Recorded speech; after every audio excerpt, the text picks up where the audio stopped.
Theresa May wants to know what porn you're watching. You might have heard about the regulation of Investigatory Powers Act and sort of the interception surveillance that enabled. Well, that is going in August, so we're getting a new bill to replace it, the Investigatory Powers Bill. And this bill authorises a lot of things, so bulk collection of data, proactive hacking, interception of communications, and the bit that particularly concerns me, the bulk collection of your internet browsing records. So these are the logs of everything you've been doing on the internet, what you've been connecting to, where you've been connecting from, how long those sessions lasted, and at a minimum how much data was transferred over it. This is a significant data set, and the justification for it is the justification that is always used in these cases: terrorism, paedophilia, hackers.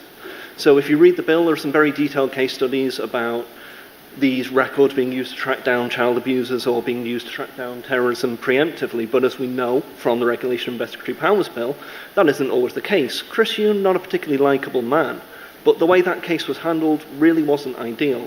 The police used their powers of interception to determine which sources a journalist was using to speak to. We are effectively creating an infrastructure of state-sanctioned, telecommunications-operated monitoring, data collection on a large scale. I certainly do not trust telcos to keep this data safe. They've not exactly had a good history of it in the past. When MPs have been debating this, they seemed primarily more concerned about keeping their own communications private. So if anybody's been watching the debates in the House of Commons, there've been sort of old-fashioned MPs ensuring that, well, I don't believe my communications with my constituents should be monitored. So, after some initial objections, people came up with the idea that we need some idea of privacy in this bill. What did they do? Search and replace the term general provisions as a section header with the term general privacy provisions. Nothing else changed. Even practically, this probably won't be that effective. We're searching for smaller and smaller needles in bigger and bigger haystacks. I don't know if anybody read Private Eye today, but there were cases around 9/11 where a more targeted, focused approach could have probably picked up evidence, useful information a lot faster. And of course, one would hope that, given the perils, some of the risks of this bill, that we might have an effective opposition that is shouting from the rooftops trying to clamber this down. Unfortunately, we don't. Labour's official position is one of abstaining at the minute.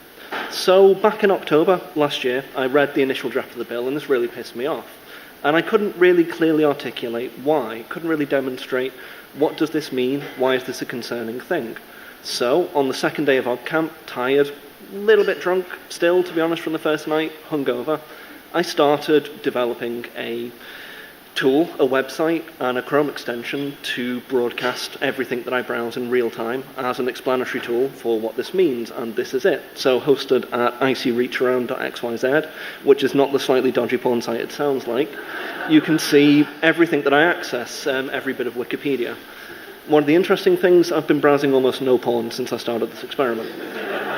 And this hit the news and it blew up a bit, and I did not expect this. So I think I woke up on Wednesday, the 11th of November, to that shit. Fucking interview requests from Radio 5 and articles up in Wired and Boing Boing. And this was terrifying. What's happening? Why is the university switchboard emailing me to say, what the hell is your extension? What's happening? We have all these journalists trying to contact you. And yeah, so I kind of disconnected from the internet for a few days, a little bit nervous. Think, probably pissed off some important people with this.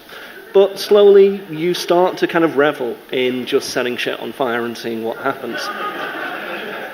And the response was pretty much generally good. There was one slightly snotty article on some sort of tech red top type site, but generally people were in favour. And there's this weird thing where for a sort of period my web browsing turned into this weird performance art piece where I knew people are watching this, and it was quite a lot of people. So I took on these weird patterns of browsing behaviour that aren't typically mine. But still, that settled, and around December, things got back to normal. So do I have any general lessons for this about sort of protesting on the internet? No, not really. I just got fucking lucky. And you probably can too, if your direct action is on the nose enough. But don't worry if it doesn't get any attention to it. If you are sort of opposed to the IPBill, I would recommend checking out don'tspyonus.org.uk. So you can go and sign their petition, or please give them some money. They're looking to start an ad campaign against the Investigatory Powers Bill. And, oh God, I'm not going to explain that emoji. At the very least, there's probably other stuff you could do. So, start sending Theresa May a list of every porn website you're browsing. Post it on the internet. Anything just to give them an idea about what this means. So, yeah, thank you very much. Your habits, your facts, your fears. Give us your address, your shoe size, your years, your digits, your plans, your number, your eyes.